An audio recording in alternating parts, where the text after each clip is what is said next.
Hello everyone, I'm Neha and welcome back to my channel.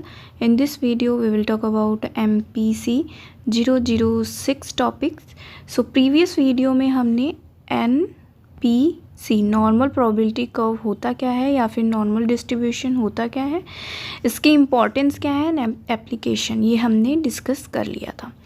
So in this video we will talk about divergence from normality with suitable diagram and discuss the factors causing divergence. ये exam में आ सकता है तो इसको आप अच्छे से प्रिपेयर कर लेना. So let's begin the topic. So सबसे पहले हम डिस्कस करेंगे डाइवर्जेंस इन नॉर्मेलिटी एंड या फिर द नॉन नॉर्मल डिस्ट्रीब्यूशन. हमने प्रीवियस वीडियो में डिस्कस किया था कि जब भी नॉर्मल डिस्ट्रीब्यूशन क्या होता है, जब हमारा बेल शेप कर्व हो, ठीक है, एंड मिड में डिवाइडेड हो, सिमेट्रिक हो लेफ़्ट एंड राइट साइड, ठीक है, एंड जो हमारा मीन मीडियन मोड हो वो इक्वल हो, ठीक है, सेम प्लेस पे हो, तो ये हमारा नॉर्मल होता है. जब वहीं पर जो डेटा क्या होता है या हमारा कर्व क्या होता है, प्रॉपर तरीके से पॉजिटिव में फॉल होता है या प्रॉपर तरीके से नेगेटिव में फॉल होता है, तो वो हमारा नॉन नॉर्मल डिस्ट्रीब्यूशन कहलाता है या डाइवर्जेंस इन नॉर्मेलिटी कहलाता है. सो बेसिकली टू टाइप्स के डाइवर्जेंस होते हैं, एक स्क्यूनेस होता है, एक कर्टोसिस होता है. ठीक है, तो जो स्क्यूनेस होता है पहले उसको देख लेते हैं. स्क्यूनेस जो है वो टू टाइप्स के होते हैं, एक पॉजिटिवली एंड नेगेटिवली. तो पॉजिटिवली में आप देख सकते हो पॉजिटिव डायरेक्शन में क्या हो रहा है, ये स्लोप क्या हो रहा है, डिक्रीज़ हो रहा है. मीन मीडियन मोड के जो हैं वो चेंजेस हो रहे हैं. मीडियन जो है वो एग्जैक्ट मिड पॉइंट पर ही रहता है एंड मीन एंड मोड को चेंजेस हो जाते हैं, ठीक है. और वहीं पर आप पॉजिटिव में देख रहे होंगे जैसे कि अभी मैंने बताया कि मीन मीडियन मोड मिड में होता है, ठीक है, एंड जो स्लोप होता है वो एक प्रॉपर तरीके से होता है, ठीक है. एंड नेगेटिवली में क्या है कि जो स्लोप है कर्व का वो नेगेटिव साइड में डिक्रीज़ हो गया है, ठीक है, एंड मीन एंड मोड जो है वो इधर उधर आपके डेटा के अकॉर्डिंग शिफ्ट हो गया है एंड मीडियन जो है वो एग्जैक्ट मिड पॉइंट पर है. एग्जाम्पल के थ्रू समझते हैं. मान लीजिए कि आपने क्लास में सरप्राइज़ टेस्ट ले लिया, ठीक है, तो सरप्राइज़ टेस्ट लेंगे तो उसमें बच्चों के क्या होंगे ना, जो मार्क्स होंगे वो डिक्रीज़ हो जाएंगे, ठीक है. तो इसीलिए ये पॉजिटिव साइड में आपको बताया था मैंने प्रीवियस वीडियो में कि ये जो साइड होती है यहाँ पे परफॉर्मेंस जो होती है बच्चों की वो एक्सेलेंट परफॉर्मेंस होती है या हायर मार्क्स कहा जाता है इस जगह पे, ठीक है, फॉल करता है. तो इसीलिए तो यहाँ पर जब सरप्राइज टेस्ट ले लिया तो बच्चों के क्या हुई, परफॉर्मेंस क्या हो गई, डिक्रीज हो गई. तो यहाँ पे स्लोप जो है वो डाउन हो गया एंड वहीं पर जो नेगेटिव स्लोप था, मतलब कि जो माइनस साइड में था या नेगेटिव साइड में था, वो हमारा क्या हो गया, इंक्रीज़ हो गया, ठीक है. और वहीं पर जो नेगेटिवली स्क्विड है उसमें ये हुआ कि आपने बता दिया कि कल हम इस यूनिट का, इस चैप्टर का टेस्ट लेंगे, तो उसमें क्या हुआ कि जो पॉजिटिव साइड है उसकी जो स्लोप है वो प्रॉपर रही और बच्चों के मार्क्स जो है वो अच्छे आए. बट वहीं पर जो नेगेटिव है वो उसकी स्लोप क्या हो गई, डिक्रीज़ हो गई, जस्ट बिकॉज बच्चे अच्छे से प्रिपेयर करके आए थे तो उन सबके मार्क्स बहुत अच्छे आए, ठीक है. तो ये हमारा नेगेटिव डायरेक्शन हो गया एंड ये हो गया पॉजिटिव डायरेक्शन. तो इस तरीके का कुछ स्लोप या फिर कर्व बनता है स्क्विड में नेगेटिवली एंड पॉजिटिवली.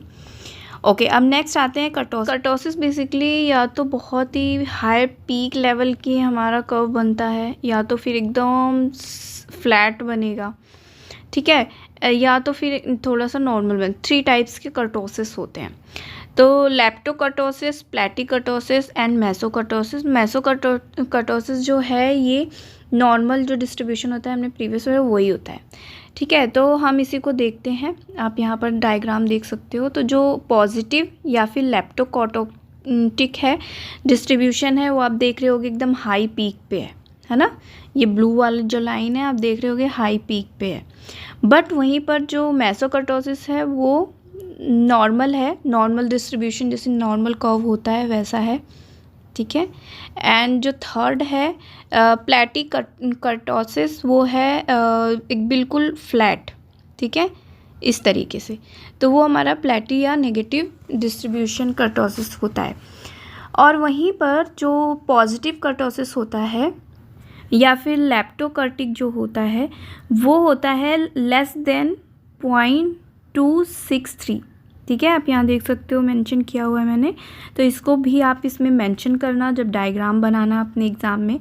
एंड जो क्योंकि ये बहुत ही ज़्यादा हाई पीक पे होता है, ठीक है, एंड जब 0.263 कर्टोसिस के इक्वल होता है तब वो मेसोकर्टिक होता है।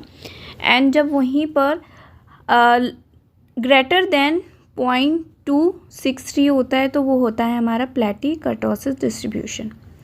ओके, तो ये था divergence in normal probability curve, ठीक है, या नॉन नॉर्मल प्रोबेबिलिटी कर्व। अब नेक्स्ट आते हैं फैक्टर कॉजिंग डाइवर्जेंस, मतलब कि जो डाइवर्जेंस होते हैं वो क्या फैक्टर्स होते हैं जिसकी वजह से डाइवर्जेंस होते हैं।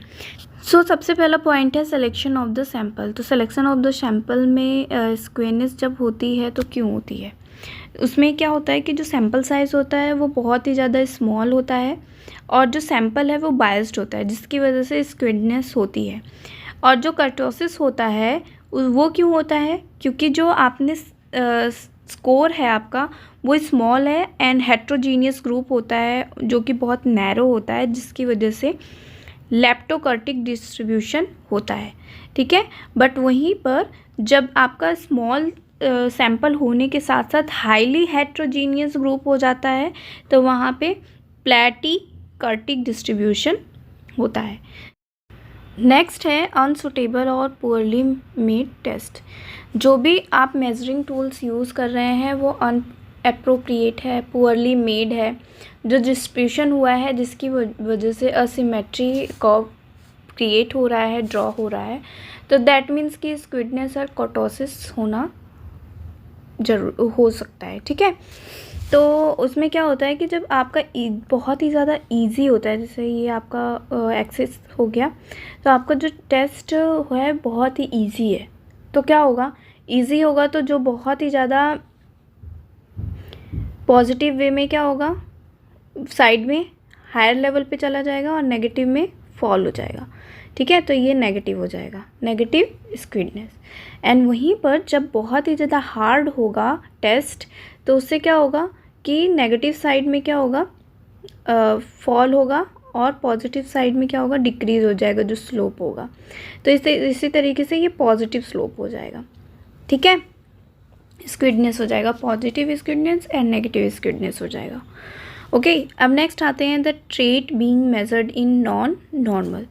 तो जो आप स्क्विडनेस एंड कर्टोसिस बोथ अपीयर हो सकते हैं जब नॉर्मेलिटी लैक हो, ठीक है, रियल लैक ऑफ नॉर्मेलिटी हो in the trait being measured, जो भी आप मेज़र कर रहे हैं, जैसे interest, attitude, suggestibility, death in a old age और early childhood due to certain diseases. ठीक है, एंड फोर्थ आते हैं errors in the construction and administration of test.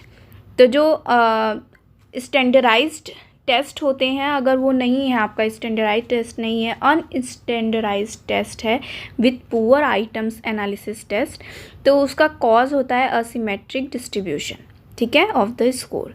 तो जो एडमिनिस्ट्रेशन टेस्ट होते हैं उसमें कुछ ऐसे एरर्स होते हैं जिसकी वजह से आपका जो स्क्विडनेस और कर्टोसिस होता है, जैसे कि अनक्लियर इंस्ट्रक्शन होते हैं आपके टेस्ट में, एरर इन टाइमिंग्स, जो टाइमिंग्स होती है उसमें एरर्स हो सकते हैं, एरर्स इन द स्कोरिंग आपने जो प्रिपेयर की है उसमें एरर्स हो सकते हैं, practice and motivation to complete the test, जो बच्चों को जो भी टेस्ट दे रहा है उसको मोटिवेशन या प्रैक्टिस नहीं है कंप्लीट टेस्ट करने की, तो ये सारी चीज़ें क्या है, फैक्टर जो हैं वो कॉज होते हैं skewness in the distribution. Okay, I hope ये टॉपिक आपको समझ में आए हो, समझ में आए तो प्लीज़ लाइक, शेयर, सब्सक्राइब ज़रूर करें। नेक्स्ट वीडियो में मिलते हैं न्यू टॉपिक के साथ, तब तक मेरी वीडियोज़ को देखते रहिए। Thanks for watching.